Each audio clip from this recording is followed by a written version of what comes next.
You're listening to the We Are Libertarians Network. Learn more at wearelibertarians.com.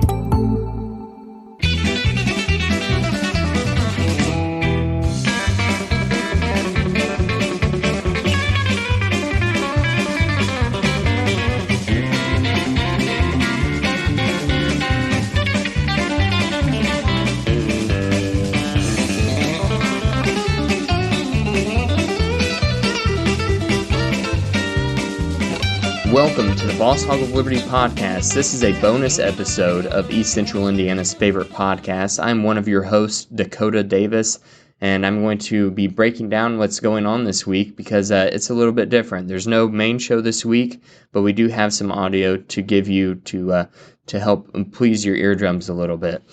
We have a group of 3 people that we knew were going to be speaking at last week's Henry County Council meeting. And this was in regards to some insensitive posts that were made by Henry County Councilman Ken Gray on his Facebook page. There was an inclusivity resolution that was passed by the county council at this meeting. So you'll be hearing some of the folks we knew that are friends of the show, are part of the show, and we knew they were going to speak, so we asked them to take a recording of themselves speaking because most of the time, if someone is live streaming from the old Henry County courthouse where the meetings are held, then the audio is not very good because the acoustics in there are not very good. So we asked them to take their phone up with them, do a recording. We sent it through the audio scrubber that we have, and that is how we push the audio out to you. So hopefully you can get a good idea of things that were said in the meeting. Before we get started, though, we have to thank the folks at patreon.com/bosshogof-liberty. That is where you can go to support the show every month. And if you donate at $50 or more a month, then we promise to give you a shout out at the front of every episode. Those folks are Christy Avery, Craig DaCosta, Jonathan Phillips, and then the newest addition to the $50 a month club is Mr. Anthony Meyer. We appreciate the heck out of you, Anthony, for joining the club. That means a great deal to us. And of course, we also have Mr. Chris Lamb, who just recently upped his donation from the $50 a month club. We appreciate the heck out of you too, Chris. That's awesome. We are just incredibly grateful for everything that the people at Patreon do for us, keeping the bills paid in the studio so that we have a place to record. We're constantly able to improve our equipment and just making sure that we can continue doing this podcast because it's something that we enjoy, and we're glad that it's something you enjoy as well. So first you will be hearing producer Chris Guffey speaking, and he was speaking on behalf of the Libertarian Party of Henry County, and he did a great job. I think this is probably the worst recording that we got all night, even though he's a producer for a podcast, but that's just part of it, I guess. And so stick through this one, and then the audio gets a whole lot better. Second will be co-host Zachary Burcham. Zach went up, and he did a great job speaking about the social media posts and what he saw on them. And then the last person that you're going to hear speak is City Councilman Aaron Dickin. And Aaron was a big part of the inclusivity resolution that was passed by the county council that night, and then also passed by the Newcastle City Council August the 10th. So, August the 3rd. I was looking at my calendar wrong. August the 10th hasn't happened yet. So thank you all for tuning in. I hope this gives you a good idea of everything that went on. Just to remind everybody, patreon.com/bosshogof-liberty is where you can go to support the show. Thanks. Including women, LGBTQ, minorities, and our immigrant communities. I am here this evening because a member of the County Council, a representative of this diverse community, has used multiple social media platforms to openly share a message of racial, ethnic, and economic diversity, which does not represent the values of this community and our party membership. I am here to voice our objection to his behavior and to ask the Council act to ensure Councilman Gray understands the negative impact of his behavior on the reputation of this body and image of Henry County. Henry County is a diverse and welcoming community and should be represented as such by every member of this council. A few points regarding the situation. A couple of posts have been mentioned, two in specific. I follow Kid and Gray's county council page as a citizen to be informed about what's going on in the county. I don't know what was going on his personal page. I wasn't his friend. The posts I saw on the page identified as him for county council were problematic and have been problematic for years, for the entire time that he's been interested in that political position. I asked him multiple times, and I tried to be respectful. If anybody knows me on Facebook, I'm always up for a debate. I will discuss things with people. I try to do it respectfully. I try to do it, I don't like to call people names. I don't try and categorize people. You want to talk about a topic, we'll talk about a topic. I asked him repeatedly, can you please keep the national, divisive, questionable posts to your personal page? And a couple times I would get a comment, or he would announce that he was shutting the page down. When this all hit on the 10th, he made a post about admiring the haters from afar. I'm assuming I was one of the haters. I just questioned, there were times I would see the post and I would question even his profession, how he would have done as an educator posting those things, and knowing he probably would never have posted those things as an educator. I don't see how he would have kept his job or would not have been at least asked quietly. And I wonder if anybody within the council have been following his pages to see what he's posting and bring it up to them. He might even want to ask the other council people if that was brought to them as a sign of they aren't comfortable speaking to him because of the things that he was posting. I applaud those who voted for the inclusivity thing. I disagree that there's a dissonance between religion and freedom of speech. His page was representative of the government, and if he's posting things there that could be targeting certain groups, then he is violating other, and when he's speaking as the government, his freedom of speech is not protected at that point. There's ramifications for that. Freedom of speech protects you from the government. I know other people who have similar ideological and religious views to him, and their feeds do not have the same things. They do not target those people. They do not, or any groups of people. They keep things positive. They keep things local. That's what I asked for when I was one of the people that was getting screen grabs of things. And when I looked, you had to scroll a bit to know what was going on with the county council. And I couldn't tell you how far I would have to go back to find anything about council-specific business.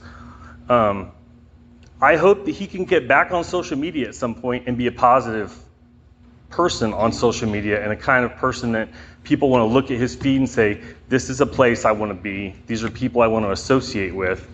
And it'll be a welcoming place, and not just say, I'm either going to share posts about things that have nothing to do with this town and this county, and instead show people what's going on here that's positive. Because one of the nice things about local politics is I don't really care what party you're from, because I'm going to meet you, I'm going to see you, and I honestly don't care.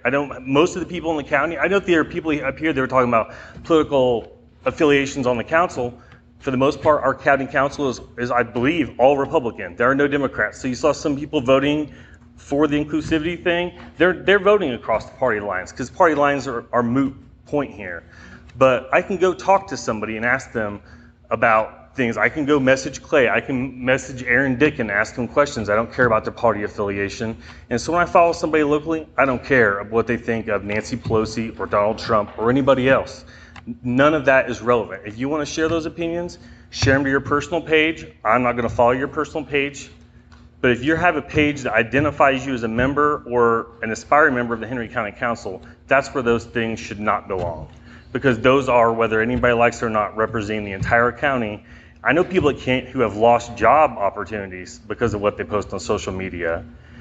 So that's some place that people look. And that's something that the whole council and anybody involved in government should be well aware of.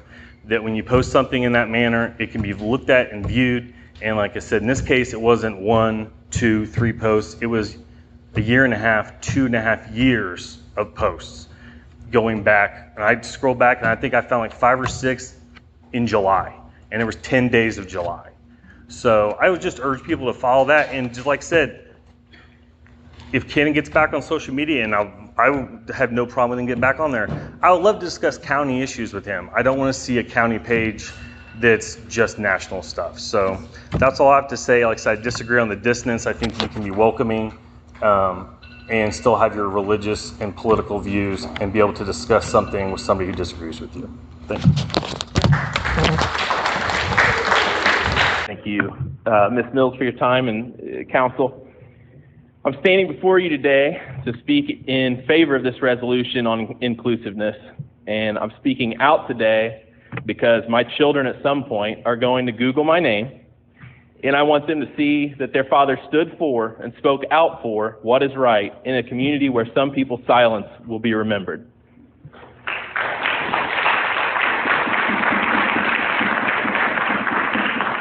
About 2 months ago, a dear friend and city leader brought a sample resolution that addressed the inclusiveness of all citizens, regardless of gender, sexual orientation, and race. I felt honored to work with Ms. Mills, a colleague of mine on your council, to form this idea into something that specifically addresses the needs of our community and embodies the slogan on the large sign on the wall behind you, safe and welcome. These are times of stark division, hateful rhetoric, and constant negativity. Our issues have become polarized, whether they be wind energy, rural broadband, or racial inequalities. It has been intriguing and absolutely exciting to see newly elected leaders take their seats here by standing up to issues they felt threatened their quality of life and the quality of life of their constituents. I remember the agony of our citizens who felt their voices and concerns were not being heard or were even being silenced in this very chamber. Remember that tonight. Remember all your constituents. Remember your entire community, and try to remember that perspective.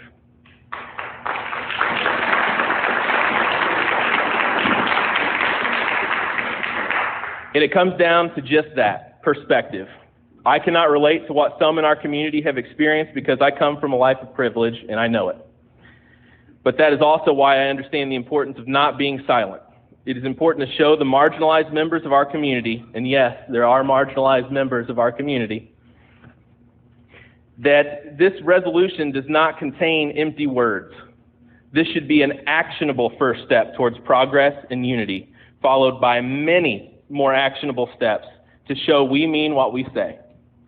Your vote for this resolution cannot just be a vote, but it must be a pledge that we will all move forward together and do better. So I appreciate working with Ms. Mills, and I appreciate you letting me speak tonight.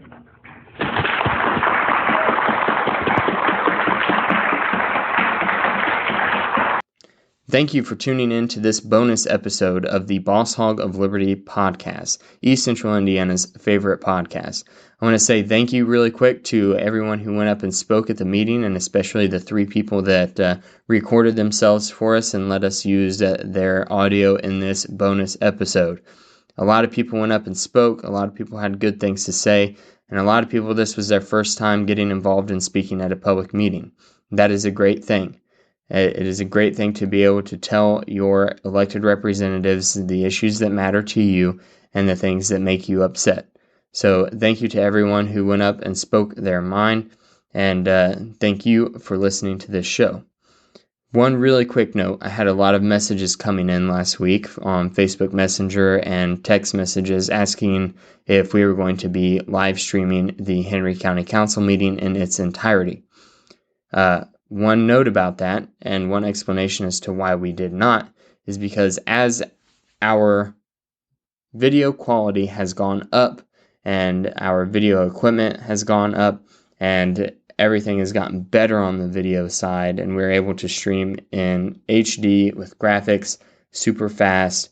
Unfortunately, that means that our portability has gone down. So we do not have the ease of just picking up the camera and going like we used to be able to do. But hopefully that means that you're able to get more out of the regular episodes, and hopefully we can still continue to do this on meetings that matter the most to folks in the community. Thank you for listening to this episode, and we will be back next week in studio, and we will be talking all about the inclusivity resolution that was passed by the County Council and the City Council. Thank you. Thank you for listening to the Boss Hog of Liberty, which is part of the We Are Libertarians Network. I am Chris Spangle, and I am the founder of this network, and I invite you to listen to all of our shows, which you can find at WeAreLibertarians.com or by searching for these in your podcatcher. The flagship show is the We Are Libertarians podcast, where we apply libertarian principles to current events. The Brian Nichols Show is a conversation amongst Republicans, Democrats, Libertarians, Independents, as they talk about what is happening in the news. And we have many other podcasts like The Chris Spangle Show, Upward, The Cost, Raw Audio Politics, Miranda's World, and Tad Talk, which is quite a ride. So check all of these out. Go to WeAreLibertarians.com and you can check out all of our great podcasts. Thanks for listening. Thank you for listening to the We Are Libertarians Network. Get our other shows at WeAreLibertarians.com.